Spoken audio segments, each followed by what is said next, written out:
అండి, అందరికీ నమస్కారం. యాత్రా విశేషాలకు స్వాగతం అండి. ఈరోజు మనము పర్లి వైద్యనాథ్ జ్యోతిర్లింగం దర్శించుకుందాము. పర్లి వైద్యనాథ్ దేవస్థానం యొక్క చరిత్ర, ఈ పర్లి ఎక్కడున్నది, మన తెలుగు రాష్ట్రాల నుంచి ఇక్కడికి ఎలా చేరుకోవాలి, ఇక్కడ వసతి ఏంటి, ఈ విషయాలన్నీ కూడా ఈ వీడియోలో మనం తెలుసుకుందాము. పర్లికి 120 కిలోమీటర్ల దూరంలో ఔండా నాగ్నాథ్ జ్యోతిర్లింగం కూడా ఉన్నదండి. నేను ఆల్రెడీ వీడియో చేసి పెట్టాను, మీరు చూడాలనుకుంటే డిస్క్రిప్షన్లో లింక్ ఇస్తాను, అది కూడా చూడండి. మేము నిన్న మధ్యాహ్నం 3 గంటలకు పూణేలో స్టార్ట్ అయ్యి ఈరోజు తెల్లవారు 5 గంటలకి ఔండా చేరుకున్నామండి. ఔండాకి కానీ పర్లికి కానీ డైరెక్ట్గా ట్రైన్స్ లేవండి, బస్ సర్వీసే ఉన్నది. ఇది ఔండా బస్ స్టాండ్ అండి. ఇక్కడి నుంచి ప్రతి అరగంటకి పర్లి వెళ్ళే బస్సులు దొరుకుతాయి. మేము ఇప్పుడు ఔండా నుంచి పర్లి వైద్యనాథ్ వెళ్ళిపోతున్నామండి. యాక్చువల్లీ పూణే నుంచి వెళ్తే ముందు పర్లియే తగులుతుందండి, కానీ మాకు పర్లి చేరేసరికి మిడ్ నైట్ అవ్వడం వల్ల అదే బస్సు ఔండా వరకు వెళ్తుంది, తెల్లవారు 5కి చేరుతుందని చెప్పారండి. అందుకని మేము డైరెక్ట్గా ఔండా వెళ్ళిపోయాము. ఔండా నాగ్నాథ్ దర్శనం చేసుకున్న తర్వాత 9 గంటలకల్లా పర్లి వెళ్ళే బస్సు ఎక్కిపోయాము. ఔండా నుంచి పర్లి చేరేసరికి ఉదయం 11:30 అయిందండి, అంటే 2:30 గంటలు టైం పట్టింది. ఇదిగోండి పర్లి చేరిపోయాము. ఇదే పర్లి బస్ స్టాండ్ అండి. బస్ స్టాండ్ చూస్తున్నారు కదా ఎంత పాతగా ఉన్నదో. ఈ పర్లి ఔండా ఈ రెండు కూడా విలేజెస్ అండి, జ్యోతిర్లింగాలు ఉండడం వల్ల కొంచెం ఫేమస్ అయినాయి. ఆ ఎదురుగా కనిపిస్తున్న రోడ్డు మీదకి వెళ్తే టెంపుల్కి వెళ్ళడానికి ఆటోలు దొరుకుతాయటండి, అందుకని అక్కడికి వెళ్తున్నాము. ఆటో అయితే ఎక్కేసామండి. టెంపుల్ దగ్గరికి తీసుకెళ్ళడానికి 50 రూపాయలు ఛార్జ్ చేసాడు. ఇదిగోండి టెంపుల్ దగ్గరికి వచ్చేసాము. జస్ట్ ఒక 10 నిమిషాలు పట్టిందండి బస్ స్టాండ్ నుంచి టెంపుల్ దగ్గరికి రావడానికి. ఇలా రోడ్డు మీదే పళ్ళు పువ్వులు అన్నీ అమ్ముతున్నారండి. ఇంత ఎండలో కూడా పువ్వులు చాలా ఫ్రెష్గా ఉన్నాయి. ఈ ఆవరణం అంతా న్యూ కన్స్ట్రక్షన్ అండి. టెంపుల్ అయితే లోపల ఉన్నది.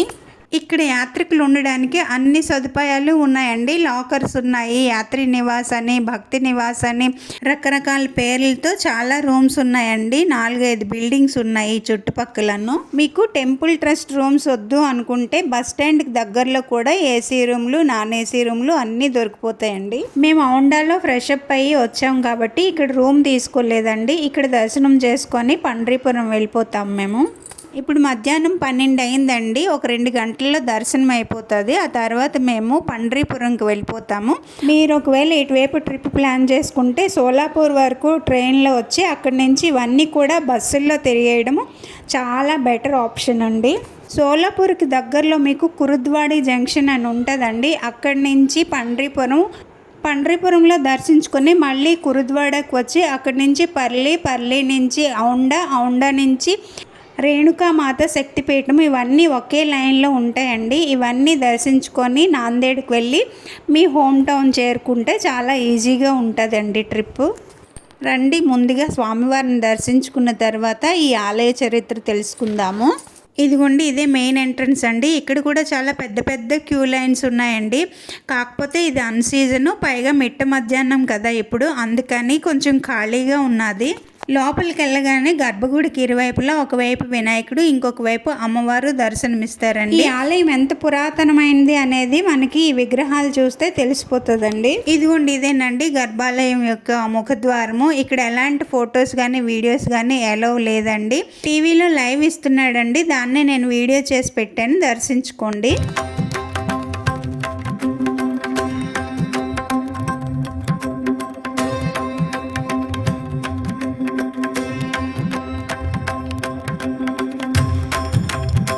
మనం తీసుకెళ్ళిన పూజా సామాగ్రితో మన స్వహస్తాలతో చక్కగా పూజ చేసుకొని ఇస్తారండి ఇక్కడ. అలాగే స్పర్శ దర్శనం కూడా చేసుకొని ఇస్తున్నారు. ఒక బ్యాచ్ పూజ అయిన వెంటనే అక్కడ అంతా క్లీన్ చేసేస్తారండి. ఇక్కడ 1 కాదు 2 కాదు 3 నందులు ఉన్నాయండి. అలాగే విశాలమైన ప్రాంగణం ఉన్నది. ఇవన్నీ దర్శించుకుంటూ ఈ ఆలయం యొక్క చరిత్ర ఏంటో తెలుసుకుందాము. 12 జ్యోతిర్లింగ స్తోత్రం ప్రకారము అయితే జార్ఖండ్లో ఉన్న వైద్యనాథ్ జ్యోతిర్లింగమే అసలైన జ్యోతిర్లింగం అని చెప్తారు. దీన్ని ఉప జ్యోతిర్లింగంగా పేర్కొనడం జరిగింది, కానీ ఇక్కడ వాళ్ళైతే ఇదే అసలైన వైద్యనాథ్ జ్యోతిర్లింగంగా వాదిస్తారు. ఒకప్పుడు దేవతలు రాక్షసులు క్షీరసాగరాన్ని మంతన చేయగా అమృత కలశాన్ని పట్టుకొని ధన్వంతరి ఆవిర్భవిస్తాడు. అప్పుడు రాక్షసులు అమృతం కోసము పరుగున వస్తారు. ఈ విషయం తెలుసుకున్న శ్రీ మహావిష్ణువు అమృతాన్ని ధన్వంతరిని కూడా శంకర భగవానుడి యొక్క లింగమూర్తిలో దాచేస్తాడు. అప్పుడు ఆ లింగాన్ని రాక్షసులు తాకగా అగ్నిజ్వాలలు చెలరేగుతాయి. అలాగే శివభక్తులు తాకితే అమృతధారలు కురుస్తాయి. అందువల్ల ఈ లింగాన్ని అమృతేశ్వర లింగం అని కూడా అంటారు. ఈ లింగమూర్తిలో ధన్వంతరి కూడా ఉన్న కారణం చేత వైద్యనాథ జ్యోతిర్లింగంగా పేర్కొనబడింది. ఈ శివలింగానికి ఎదురుగా 3 నందులు ఉన్నాయండి. దానికి కారణం ఏంటి అని నాకు తెలియదు. ఇక్కడ ఎవరినైనా అడుగుదామంటే సమయానికి ఎవరూ లేరండి. ఇక్కడ ఈ శివలింగానికి బిల్వపత్రాలతో అర్చన చేసి లింగాన్ని తాకటం వల్ల మానవుల అనారోగ్యాలు నయమవుతాయని భక్తులు నమ్ముతారు. లోపల గోడలకి అందమైన పెయింటింగ్లతో చాలా అద్భుతంగా ఉన్నదండి ఈ ఆలయము. విశాలమైన మండపాలు, రంగురంగుల స్తంభాలతో చాలా బాగున్నదండి.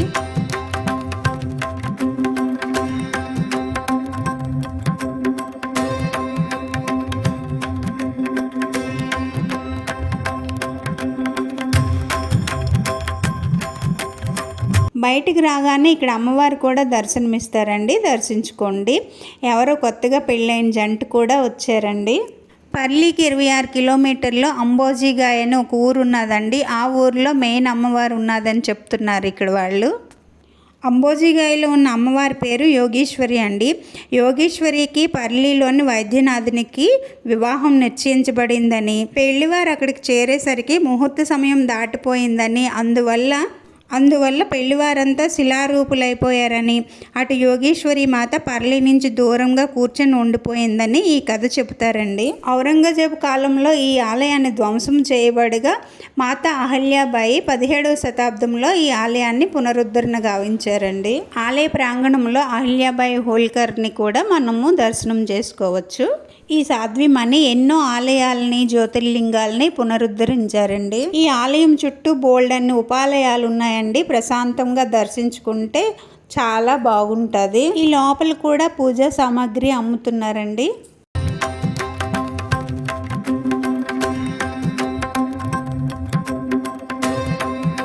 ఇంకా మేము దర్శనం చేసుకుని బయటకు వచ్చేసరికి టైం అయితే 2:30 అయిందండి. మాకు బాగా ఆకలేస్తుంది. చుట్టుపక్కల ఎక్కడూ హోటల్స్ ఏమీ కనిపించలేదు. టైం దాటిపోవడం వల్ల ఏమో మరి.